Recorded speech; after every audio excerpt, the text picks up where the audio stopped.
7-ci sual. Cədvəldə qrafik faylların BMP formatında və bir neçə başqa formatda JPG, PNG, GIF ölçüləri kilobaytla göstərilib. Bu cədvəldən ilkin BMP ölçüsü 1 megabaytdan az olmayan, yəni 1024 kilobaytdan az olmayan və 5 megabaytdan çox olmayan, yəni 5120 kilobaytdan çox olmayan faylları, eləcə də PNG ölçüsü JPG ölçüsündən 4 dəfədən çox böyük olan faylları seçmək lazımdır. Bunun üçün hansı sorğudan istifadə etmək olar?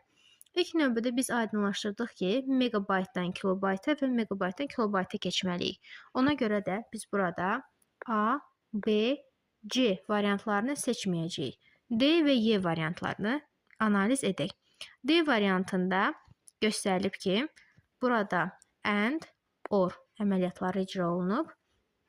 BMP 1024-dən böyük olmalıdır və 5120-dən kiçik olmalıdır. Bu hissəsi doğrudur.